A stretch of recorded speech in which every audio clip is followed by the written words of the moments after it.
तो गाइज़ आज के इस वीडियो में मैं आपको एक्सप्लेन करूँगा मैजिक एंड मसल का एपिसोड 8। तो स्टार्टिंग में सिल्वा एबल से माफ़ी मांगता है और वो उसे बोलता है प्लीज़ मुझे माफ़ कर दो, लेकिन एबल उसे माफ़ नहीं करता। और फिर उसके बाद एबल अपने किसी मैजिक का यूज़ करता है और वो सिल्वा को एक डॉल में बदल देता है और फिर उसके बाद वो डॉल खुद ही खड़ी हो जाती है। तो फिर उसके बाद वो डॉल चल के कहीं आगे जाती है। तो फिर उसके बाद दिखाया जाता है कि एबल ने हाल ही सिल्वा को ही नहीं बल्कि बहुत से और लोगों को भी डॉल बना के रखा हुआ है। तो फिर उसके बाद वो उन डॉल्स को कुछ बोलने लग जाता है और फिर उसके बाद बाहर मैच दिखाया जाता है और वो बोलता है मैं कैसे अंदर जाऊँ, मैं दरवाजे को खोल के जाऊँ या तोड़ के, और उसे कुछ भी समझ नहीं आ रही होती कि वो कैसे अंदर जाए। तो फिर उसके बाद मैच दरवाजे को खोलने की कोशिश करता है लेकिन वो दरवाज़ा टूट जाता है और फिर मैश एबल को बोलता है सॉरी तुम्हारा दरवाज़ा तोड़ने के लिए, और तुम उन डॉल्स से बातें क्यों कर रहे हो, डॉल्स खेलने के लिए होती हैं। तो फिर उसके बाद एबल बोलता है तुम्हारा बहुत बहुत शुक्रिया मुझे ये बताने के लिए, मुझे तो ये पता ही नहीं था। मुझे एक बात बताओ, तुम वही फर्स्ट ईयर के स्टूडेंट हो ना जिसके पास गोल्ड कॉइन है? तो फिर मैश उसे बताता है हाँ मैं वही हूँ। तो फिर उसके बाद एबल बोलता है तुम डिवाइन विजनरी बनना क्यों चाहते हो? तो फिर उसके बाद मैश बोलता है क्योंकि मैं अपनी लाइफ अपनी फैमिली के साथ जीना चाहता हूँ। तो फिर उसके बाद एबल बोलता है बहुत अच्छे, लेकिन तुम कुछ अलग हो और जो मैं डिवाइन विजनरी बन के करना चाहता हूँ वो तुम नहीं कर पाओगे। तो फिर उसके बाद एबल उसे बताता है कि वो डिवाइन विजनरी बन के क्या करना चाहता है। तो फिर उसके बाद एबल बोलता है वो डिवाइन विजनरी बन के इस वर्ल्ड को उसकी ओरिजिनल फॉर्म में वापस लाना चाहता है। और फिर वो मैश को बोलता है क्या तुम जानते हो ये जो इंसानियत है ये इतनी आगे क्यों बढ़ रही है? क्योंकि हम उन लोगों को लूट रहे हैं जो हमसे कमज़ोर हैं। तो फिर उसके बाद मैश बोलता है तुम अब सोसाइटी को देखो ना, अब तो कमज़ोर लोगों को घर भी मिल रहा है और भी बहुत कुछ। तो फिर उसके बाद एबल बोलता है ये सब कुछ बकवास है, सब ने अपनी आंखें बंद कर ली हैं सच्चाई को देखने के लिए।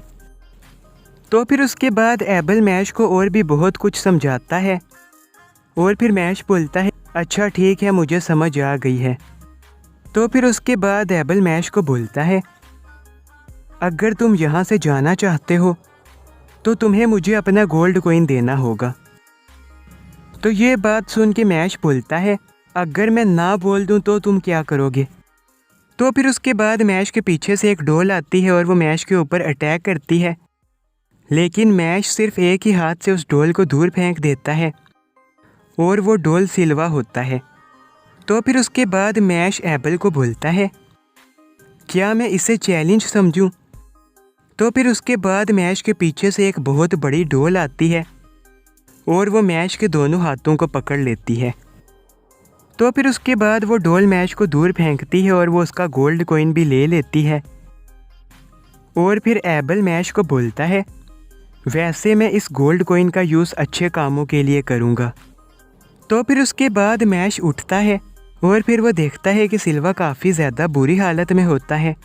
और फिर बताया जाता है कि जब उस डॉल ने मैश के पीछे से अटैक किया था, तब जब मैश उस डॉल के ऊपर अटैक करता है तो फिर वो डॉल वापस से अपने असली रूप मतलब वापस से वो सिल्वा बन जाता है। और अब सिल्वा की हालत काफ़ी ज़्यादा ख़राब होती है, तो इसलिए मैश सिल्वा को उठा के वापस जाने वाला होता है। और फिर एबल मैश को बोलता है क्या तुम अपना गोल्ड कॉइन मुझे दे के जा रहे हो? तो फिर उसके बाद मैश बोलता है नहीं, और एक बात हमेशा याद रखना मैं कभी भी हार नहीं मानता। तो फिर उसके बाद मैश वहाँ से चला जाता है। तो फिर उसके बाद एबल को दिखाया जाता है और वो काफ़ी ज़्यादा शौक होता है और वो ये सोच रहा होता है कि मैश मुझे इतनी आसानी से गोल्ड कॉइन कैसे देकर चला गया, और उसे लग रहा होता है कि कुछ तो हुआ है जो मुझे समझ नहीं आई। तो फिर उसके बाद एबल अपने एक पपेट की तरफ देखता है और उसका एक बटन नहीं होता। तो फिर उसके बाद वो जब अपने हाथ में देखता है तो फिर उसके पपेट का बटन उसके हाथ में ही होता है। तो वो ये देख के काफ़ी ज़्यादा शौक हो जाता है और फिर उसे समझ आ जाती है कि मैश ने पपिट को बेवकूफ़ बना दिया है। और फिर उसके बाद दिखाया जाता है कि जब वो पपिट मैश से उसका गोल्ड कॉइन ले रहा था तब मैश उसका बटन तोड़ के उस पपिट के हाथ में रख लेता है और वो अपना गोल्ड कॉइन वापस ले लेता है। और ये सब उसने इतनी तेज़ी से किया होता है कि किसी को कुछ भी समझ नहीं आती। तो फिर उसके बाद सिल्वा को दिखाया जाता है और वो मैश के रूम में होता है और फिर वो उठता है और वो ये देख के काफ़ी ज़्यादा शौक हो जाता है कि वो ठीक हो गया है और उसे कुछ भी समझ नहीं आती कि वो कैसे ठीक हुआ। तो फिर उसके बाद सिल्वा बोलता है, ये मैं कैसे ठीक हुआ, मैं तो डोल बन गया था, मुझे कुछ भी याद नहीं कि मेरे साथ क्या क्या हुआ। तो फिर उसके बाद वो मैश को देखता है और उसे समझ आ जाती है कि मैश ने उसकी जान बचाई है। तो फिर उसके बाद वो मैश से पूछता है कि मैं तो तुम्हारा दुश्मन हूँ ना, तो तुमने मेरी जान क्यों बचाई है।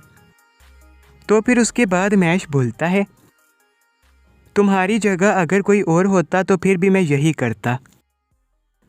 तो फिर उसके बाद रूम नंबर 302 को दिखाया जाता है और वहाँ पर लेंस और डॉट एक दूसरे के साथ फाइट करने लगते हैं, वो भी सिर्फ हेयर स्टाइल के लिए। लेंस बोलता है कि मेरा हेयर स्टाइल तुमसे ज़्यादा अच्छा है। तो फिर उसके बाद डॉट बोलता है, नहीं मेरा अच्छा है। तो फिर उसके बाद वो दोनों अपनी मैजिकल स्टिक निकाल लेते हैं और फिर फिन उनको रोक रहा होता है और वो बोलता है, रुक जाओ तुम लोग, ये क्या कर रहे हो, अगर तुम लोगों को फाइट करनी ही है तो मेरे रूम से बाहर जाके करो। तो फिर उसके बाद मैश दरवाज़ा तोड़ के वहाँ पर आ जाता है और मैश को देख के वो दोनों रुक जाते हैं। तो फिर उसके बाद वो सब आपस में बातें करने लग जाते हैं।